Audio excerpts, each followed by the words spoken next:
my God! What happened, Inspector?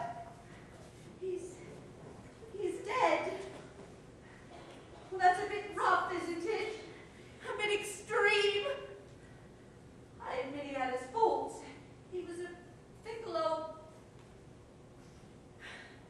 Who did this and why? To say that it is without pace, point, focus, interest, wit, drama, or originality is to say simply that it doesn't happen to be my cup of tea. I hate to be blunt, but it completely lacks pace. Utter ragtag. Hysteria is no excuse for a play. It lacks elan. Some of the cast seem to have given up acting altogether. Now, I'm no prude, but I fail to see the point of this shower of filth and sexual illusion foisted on an unsuspecting public at the sake of modernity at all costs. Well, Inspector, is this your man? Yes. Yes, it's Simon. Yes. Yes, poor. Is this some kind of a joke? Oh, if it is, Inspector, in very poor taste. All right. I'm going to find out who did this. I want everyone to go back to the position they occupied before the shot was fired.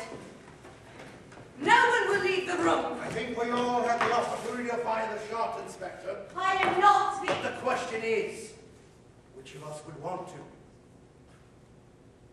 Perhaps you, Major Magnus. Why should I want to kill him? Because he was on to you.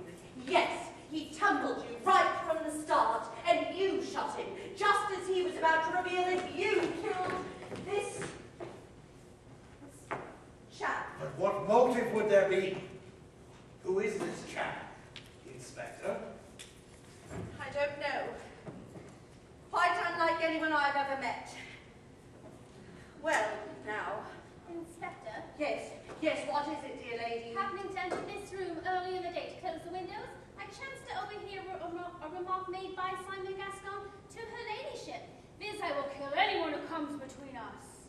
Ah, that's it then. This chap was obviously killed by Simon. But he didn't come between us. And who then killed Simon? Subsequent to that reported remark, I also chanced to be in earshot of a remark made by Lady Maldoun to the deceased, to the effect, I will kill you, Simon Gascon! I hope you don't mind my mentioning it?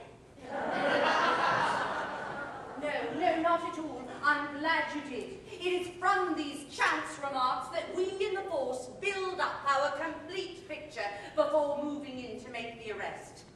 It will not be long now, I fancy, and I must warn you, Lady Muldoon, that anything that you say... Yes!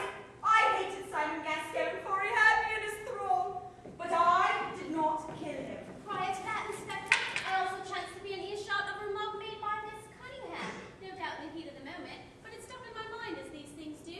I will kill you for this, Simon Gascon! Aha! The final piece of the jigsaw. I feel I am now in a position to reveal the mystery. This man was, of course, McCoy, the Canadian, who, as we heard, having met Gascoigne in the street and being solicited for 6p for a toffee apple, smacked him across the ear with the cry, "How's that for a grudge to harbour, you snivelling little work-shy," all those many years ago.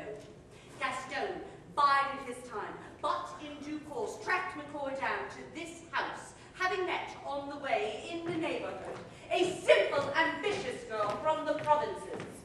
He was charming, persuasive, told her, I have no doubt, that she would go straight to the top, and she, flattered by his sophistication, taken in by his promise to see her all right on the night, gave in to his simple desires. Perhaps she loved him. We shall never know. But in the hour of her promised triumph, his eye fell on another. Yes, I refer to the Lady Cynthia Muldoon. Having laid eyes on her, there was no other woman for him. He was under her spell, willing to sacrifice anything, even you, Felicity Cunningham. Why, it was only just today, having unexpectedly found him here, that you learned the truth. There was a bitter argument, which ended in your promise to kill him. A promise which you carried out in this very room at your first opportunity. And I must warn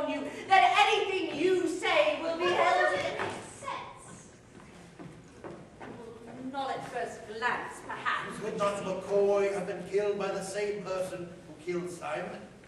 Why should any of us want to kill a perfect stranger? That was not a stranger. One of us. But Simon was the madman, wasn't he? We only have your word for that, Inspector. We only have your word for a lot of things. For instance, McCoy. Who is he? Is his name McCoy? Is there any truth in the fantastic and plausible tale of the insult inflicted on the Canadian streets, or is there something more? Something unknown to us behind all of it?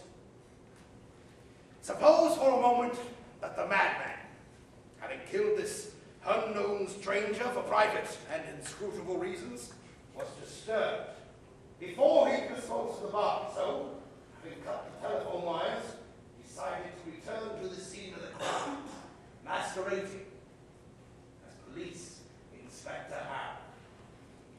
But I'm not mad.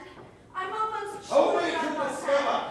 that in the home was a man, Simon Gascon, who recognized the corpse as a man whom you held a deep-seated grudge. But I didn't kill. I swear, I don't think that I killed him. Are you the real Inspector Hound? You know damn well I'm not. What's it all about? I thought as much.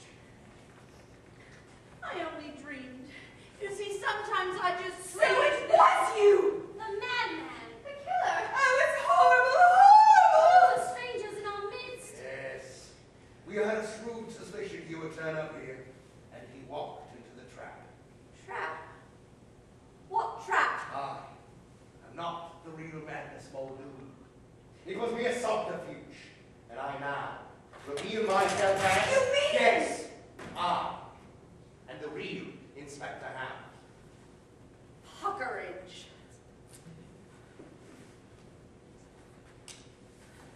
Stand where you are, I shoot. Puckeridge. You killed him. Stop! You tried to In tell the me. name of the law.